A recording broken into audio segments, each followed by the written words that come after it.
want to welcome you to our program today. We have a very special guest. Her name is Brenda Yoder. And so Brenda, thanks for coming and being with us today. And Brenda is a woman of God's inspiration, of God's love and grace. She is, really quite a gal. She's a writer, she's a speaker, she does conferences, and so Brenda, we just want to talk a little bit about, and we want to focus on, but a lot of your focus today would be on, working with families and children, and you even work as a counselor, is my understanding. Yes, yeah, I'm a licensed mental health counselor, and so I do have a small private practice. I've also worked with kids in public schools for several years, and before that I was a teacher. So I'm very, very vested with families, and then even from my own experience, I think the heart of reaching out to parents who perhaps feel like they're struggling and they don't know where to turn is one of my great passions in ministry. Yeah, so as far as God bringing you to this point where you've got quite a ministry where you're working, helping families and through counseling and dealing with things, is that, well, you say you started off as working as a teacher then, as a calling that God gave to you, kind of a life passion that you would have, and so you were teaching, and you enjoyed your teaching, didn't you? Yes, I love teaching. I was a history teacher, and so I love history. Yeah, and so how long had you been a teacher? Well, I had a teaching degree when I graduated from college, and then my husband and I got married, and I had wanted to stay home with my kids, so I was home full time for about 11 years, and then went back to teaching when my youngest was about 2. I've got 4 children. They're all about 3 years apart, and then started teaching. So I taught, I believe, about 6 years, and during that time, while things were going really well in the classroom, my classroom sizes were growing. I had about 180 kids the last year I taught. So I had about That's a lot. 30 kids in each classroom. My husband's also a teacher, and he was also a dairy farmer too. So our life was really full. In fact, we felt stretched, I think, at all ends as our kids were getting older. And so not only were we extremely busy with having 2 professions, and raising a family of 4, but also during that time there was a lot of conflict with my firstborn, who was a teenager, and so we had a lot of stress. And while things were very smooth, I had always strove to do the best lesson plans, to engage my students, to balance everything at home. I mean, if you kind of looked at our lifestyle, you would probably say, boy, like, she has everything together, because we had systems in the home, we had freezer meals in the freezer, we were always going, but trying to be on top of things. But in the midst of all that, I was really exhausted. And with that exhaustion, as my firstborn was becoming a teenager, there was just a lot of conflict between that teen and myself especially, and that really grew to a point where it really was very damaging for our family. Yeah, so it just sounds like everything really had to kind of, it's just like juggling balls. I mean, everything had to be falling into place, and then one extra thing that you're not really expecting put enough distance or an unbalance to everything, to where now you're struggling. Right. Yeah. In fact, what I was finding is that, I'd mentor teens during the day at school, and then I would come home and my own kids, those that were, again, I had a teenager and then an upper elementary, and especially those who needed my most emotional energy, I was just exhausted. Like, I didn't want to deal with my own teen drama at home, because I had just dealt with teen drama all day at school. And yet, the part in me that God started convicting me really was sin, is that I started becoming reactionary towards that child. So even in their own emotional needs during that time, as they would lash out, instead of being able to step back and hear through perhaps the angst that was coming towards me, instead of setting that aside and trying to really think, okay, what are they really trying to say? What are they really trying to need? I was just exhausted. When you feel like you're pulled in every direction, your tendency is to snap. And so I would snap back at that teen. And we got into a lot of power struggles, and we got into a lot of just toe-to-toe shouting matches in a way that was not good for them. It wasn't good for me. And there were so many times where I just fell into bed just thinking, I totally blew that. Like that was horrible, how I just handled that. Saying things that you wish you wouldn't have said, but you can't take back. And I kept on thinking that, next year will be better. When you're a teacher, things tend to run on the school year cycles. So, you always think, well, next year they're going to grow out of that. Next year will be better. And it was just year after year as they started, again, kind of growing in their development. And I became more and more stressed with my job requirements and with trying to hold everything together. I think is really what was pulling me, trying to hold everything together. We got in this cycle. And sometimes when you're in the middle of a dysfunctional cycle, you can't see how dysfunctional that is because it's just all that you know. And I have to kind of describe our home during that time as like there was this big cloud that was just hanging over our home. It seemed like once you just walked in the home, the conflict just settled. And then when you've got a large family, there's a pecking order. Kind of like, so you yell at the oldest one, they pass it down to number two passes it down to number three passes it down to number four, and number four kicks the dog. It's kind of this cycle of turmoil that while we were going through that, I felt personally like we were the only ones who was experiencing this because we would have these outbursts on the way to school, after school, on the way to church. But then you go into those places and, you put on your I've got everything together face. And you look around and it looks like everyone else has everything together too. Okay. And what was hard is that there were so many times where I felt so exhausted and I was just crying out inside like, Lord, help us, help me. And yet we felt real alone. My husband was an elder in our church and we're leaders in the community. So airing your dirty laundry isn't something that you kind of say, oh, this is what's happening at our house. It's not what you talk about at the at the ballpark or at Bible study or at youth group. So we felt real alone, and it was hard. It was an extremely hard time. But God kept on convicting me that I couldn't change my child. I couldn't change my husband. Our marriage during this time had kind of pretty rocky too, because my husband and I would fight. It was like my teen and I would fight, then my husband and I would fight, because he would say, well, maybe you shouldn't have said this. Well, I know I shouldn't have said this. Why didn't you step in? And so we would argue. So there was all of this conflict. And after it had gone on for a few years, I would just remember thinking, gosh, if things don't change quickly, the child's going to be gone. It was the summer before that child of ours was going to be a junior, and I was actually going to be their teacher that year, because we're in a small school. We're in a small school, and so I was the only history teacher, and they would have been in my classroom. And I thought through that. I thought, if we push through that, like, our relationship won't survive, because there's nothing worse for teens than to see hypocrites in front of them.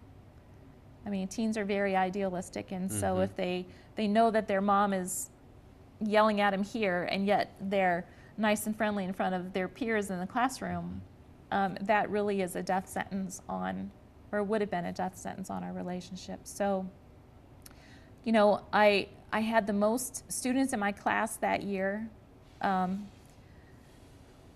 And I was so stressed, and I just knew that something had to change, and I was the only person that I could change. And so I had to do something about my stress and how it was impacting our family. And so I chose to leave the classroom and go into a field that would at least allow me flexible employment or part-time employment, something that was a little bit more fluid with choices that would fit our family. So it was a hard decision to do that. Well, Brenda, it just sounds to me like, you're a very high-driven person.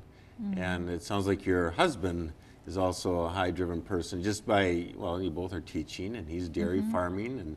And then not only that, but it sounds like you're leaders in the community, leaders in the church. I mean, there's only so many hours in a day, and the stress and the pressure and of trying to keep everything going and going well, and then the family. It almost sounds like you kind of got to a, well, it sounds like you got to a breaking point there, where something had to, something has to change here. Right, right, and I think that's exactly right. And what I found in talking with people, not really through my counseling practice, but through speaking, and from people who have.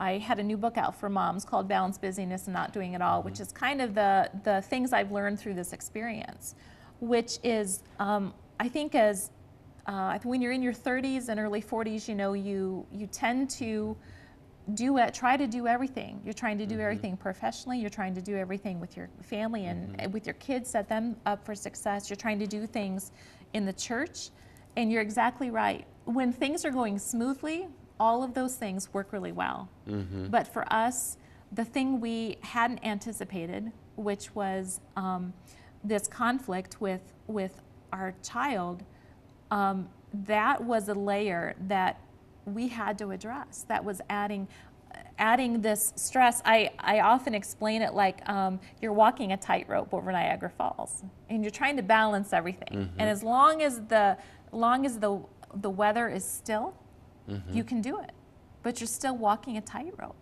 But when the winds come and the storms come, there's only one way, and that's crashing down below, because living that type of life is not healthy, and yet we are right in the middle of it. And the hard decision to leave the classroom was extremely hard, not only because we were taking a financial risk, because well, that's another thing too, is the whole finances of everything. Right. How do you explain that to people? You usually just don't walk away from a profession not knowing if you can step back into it. And yet I knew that it was what needed to be done. And yet God was so faithful. Within just a couple of weeks after that school year ended, where I brought my classroom home and said goodbye to that profession, this child and I had a conversation. It was about 2 weeks. It was about this time in June, actually. And they came into our kitchen. I was just there at the kitchen sink, and they asked a question about a struggle with one of their friends.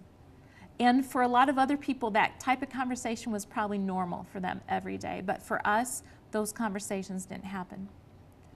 And so they asked me this question, and I gave them my opinion, and they received it, and they walked out of the kitchen.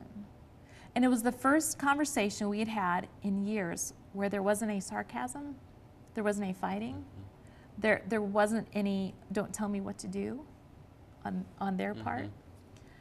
And I literally could feel the presence of God right there in our kitchen.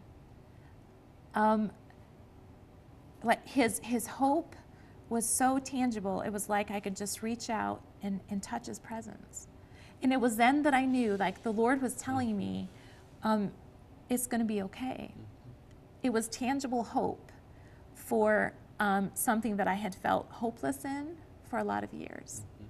And then I knew that I was doing the right thing, that we had made the right decision, and that things were going to be okay.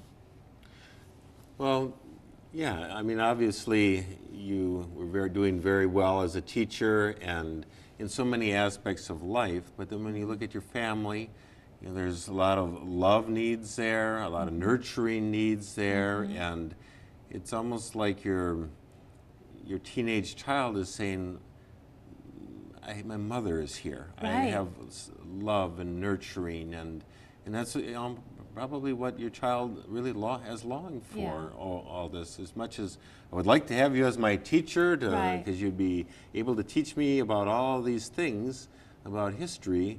But really, what I need is just for you to take the time to listen and to Right. love and to hold me. Yeah. You know, it seems like there was just quite a drastic change in your relationship when you made that decision. Well, there wasn't a drastic change. I mean, it still has evolved over time, just like with any type of thing. That moment was definitely significant, and I think that moment was the Lord really telling me, there's hope. You've done the right thing. Things are going to be okay. But there was this act of ongoing humility, asking for forgiveness, receiving forgiveness, having to retrain your responses, laying down your rights. That was one thing. One thing I had started that, I mean, quitting teaching wasn't the first event that happened in me changing my own responses. When this child was about 15, was the first time that God really convicted me about how I needed to apologize to my child.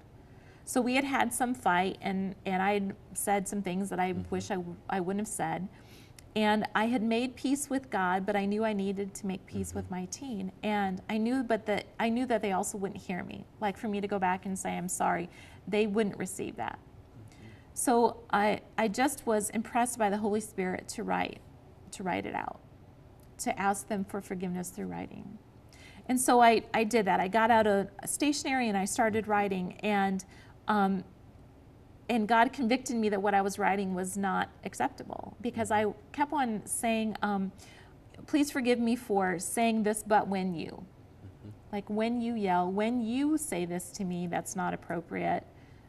It was justifying my responses. And so 3 times I wrote this letter, and then finally the 3rd time, the Holy Spirit was convicting me that I couldn't have my behavior be dependent upon their behavior. I could only be responsible for my own sinful actions, for my own sinful words. And it was the most humbling experience of my whole life, because as a parent, you don't kind of strip all of your vulnerability with your child. That's the one thing. It's kind of like, I shouldn't have to ask my child for forgiveness because I'm the parent. But yet God was convicting me, yes, you're the parent, but you have wronged them. And so I took this note and I put it on that child's bed. And after about 24 hours of silence, they came to my bedroom and they said, Mom, I got your note and I forgive you. Oh, wow. You know, and I'd been a Christian my whole entire life, but those words of I forgive you was the greatest gift I had ever received. And so that was really a starting point of our relationship starting to turn. But as I mentioned earlier, they only had a couple more years of high school, and things weren't changing fast enough. There really needed to be a drastic change for me to be able to really be at peace personally, to be able to have more emotional energy for them.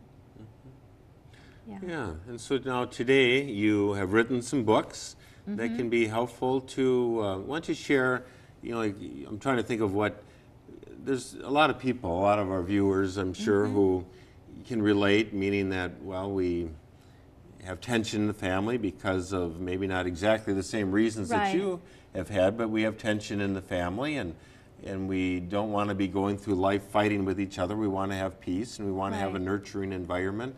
And so you have written, well, first of all, you've written some books, and why don't you just share a little bit about your writing and how, you know, the book may be helpful to, you know, people who are saying, oh yeah, I do need some help. Sure. So I write consistently on my blog, which is called Life Beyond the Picket Fence at BrendaYoder.com. And that's really how my ministry just started, was me just writing out of my own experience.